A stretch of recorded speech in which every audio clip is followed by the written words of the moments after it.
Hello and welcome back to my channel.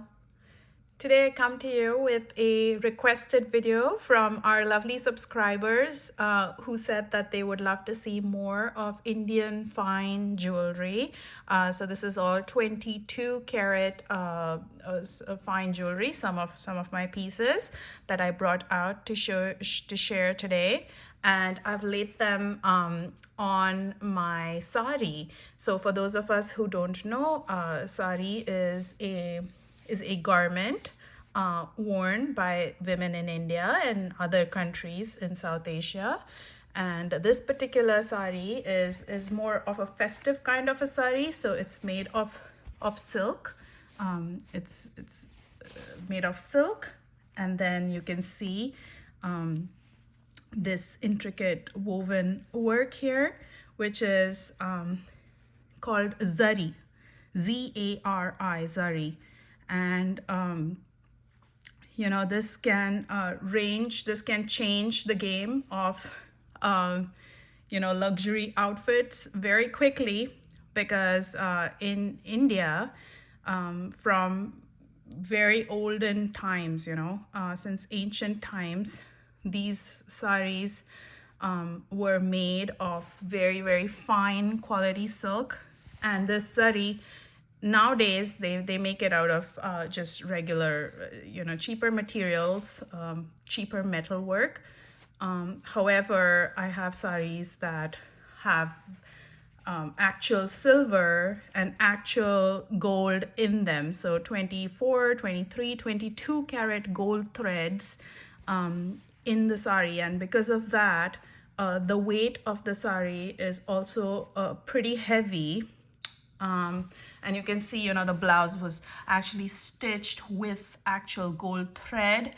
And because of that, you can see, it's a very rich color of gold, because it's that 23 karat gold, it's not 18 karat. And it's very rich, and also very heavy. This one, I don't think it is made out of gold. In fact, I'm sure it is not made out of gold, but I will try to pull out some of my ancestral pieces, and you can see the blouse is so heavy when you pick it up, because it's got actual gold and silver in the outfit.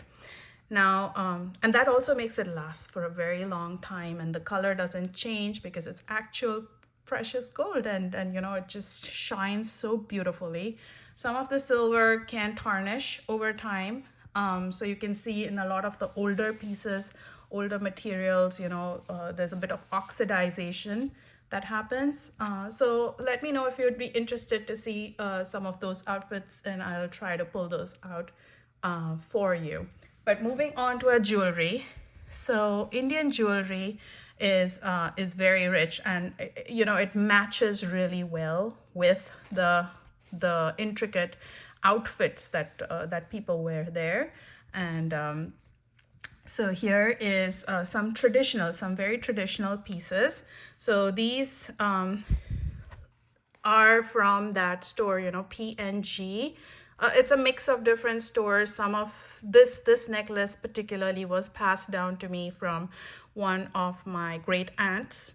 So that I don't know where that is from, but the rest is from P&G, which is that store I talked about in one of my earlier videos. If you haven't watched those, then I recommend you go ahead and watch that.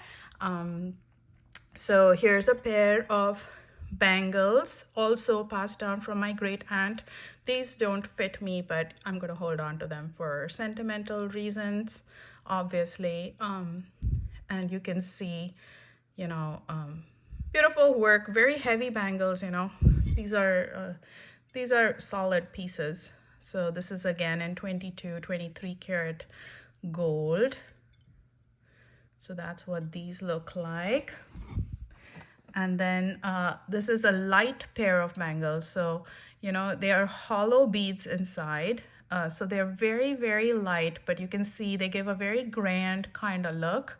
And this is a popular design. I think it's called Tushi. and it's from as far as I know, it is very culturally significant in the western state of Maharashtra. And that's what these bangles look like. So all my pieces again are in 22 or 23 karat gold, and you can really see the richness in color here. So these stones are actually synthetic stones. These are not. This is again just a very light piece, just for regular wear, like small function or small party somewhere to wear with a sari. Then these kind of pieces are really good. So that's the same tushi. Moving on, here is something that you wear on your forehead, and it's called a bindi. So that's one kind, and you can see the intricate work on there, and it dangles so beautifully. And these usually have a hook on top, so you put it up there and then you can pin it up. So that's another one, and all of these are marked. If you can see, it'll say 22 22, and then it'll have like their hallmark on there, so you can see right here. If it focuses, you can see the gold hallmark on there. So that's that.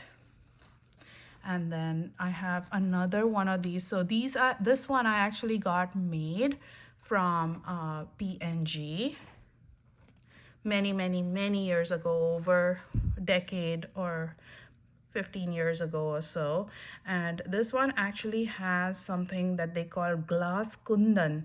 So I'm not a big fan of having stones in my 22 23 karat gold jewelry, because it's softer, so the stones eventually fall out, and a few of these are mixed. So these are synthetic stones, which I don't personally like at all.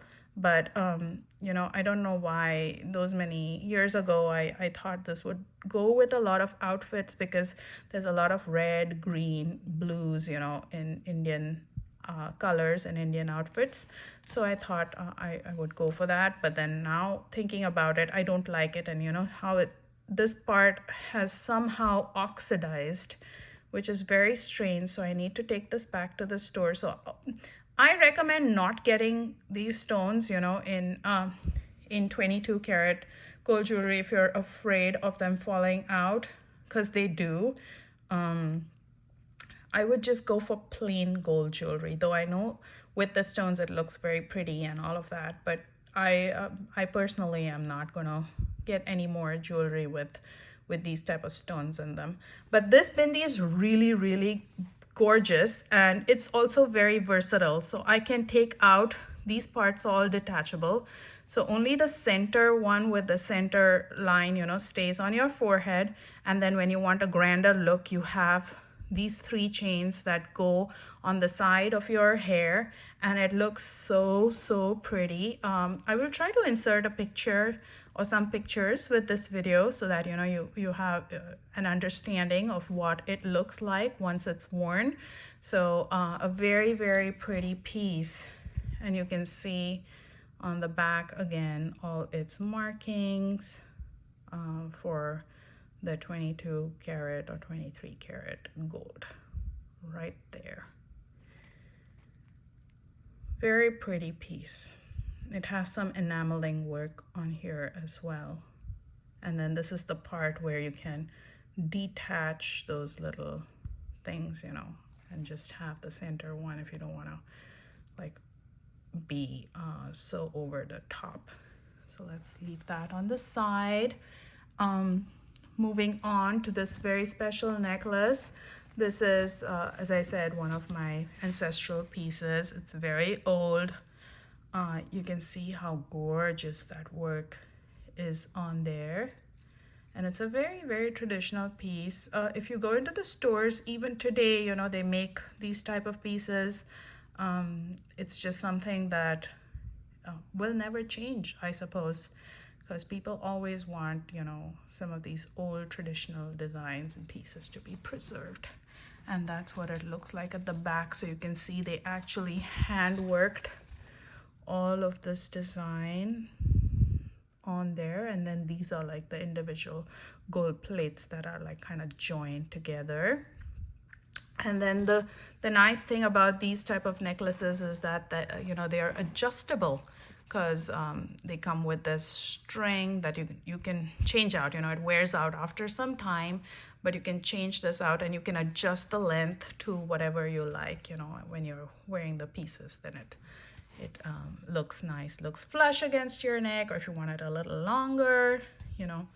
So that's that piece. And this one's pretty heavy because it's old. So older pieces are usually a lot heavier. Coming to nose, this is some nose jewelry.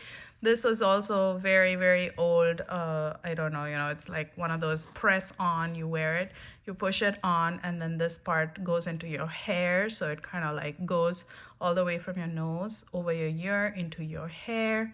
And it's called a nut. And this is what it is.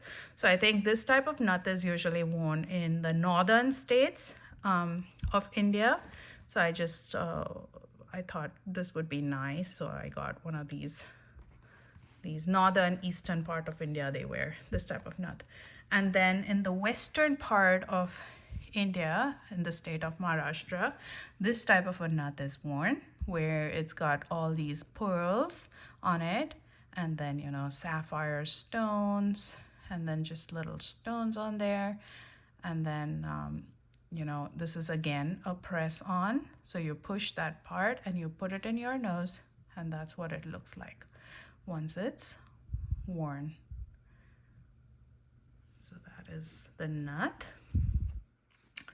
And then, you know, I just brought these out. I know this is not kind of as grand as some of the other jewelry, but I wanted to pull this out to show you that, you know, everybody talks about VCA, goulash, you know, the faceted thing, and it's very, very common in Indian jewelry. You can see, you know, those facets, those cuts are here too, and a lot of Indian jewelry will have this type of pattern on it. So if you get a chance to visit Indian jewelry stores or go to India and have a look, you can see. And you can see the difference between my ring, my Fabergé ring, which is in 18 karat rose gold, versus the 23 or 22 karat gold. And you can see the difference in the color right there. So that's that piece. Let's move that on the side. Here's another very, very, very traditional piece that is worn as a hair ornament, and is worn, you make a bun on the top of your head, and then you push that into your hair, and it kind of like stands up like a little crown.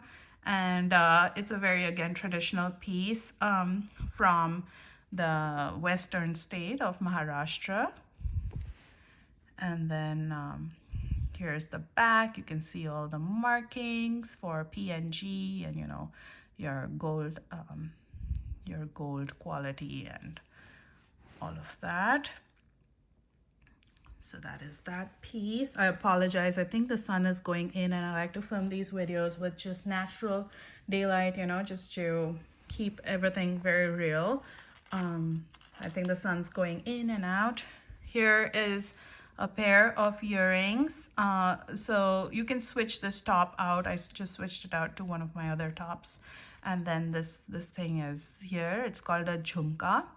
And then the bottom part hangs there. These are fairly heavy, and therefore, you know, they have this chain that attaches to your ear, just like so, just above your ear. And then there's a hook you can hook into your hair, and they look so pretty and so gorgeous. You know, and it helps alleviate some of the pain from the weight of the earring. It distributes it equally, so, you know, it's not all on your ear, this chain part. And that is what the earring looks like. Just look at that beautiful, beautiful workmanship.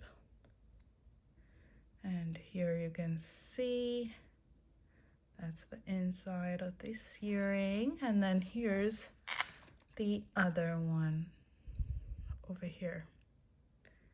And you can see what it looks like in there. And then I think I've shared this earring top before with you, but not this part of the earring. So you can see all that beautiful handwork. And then here's what it looks like. And every time you move, these little bells will move with you.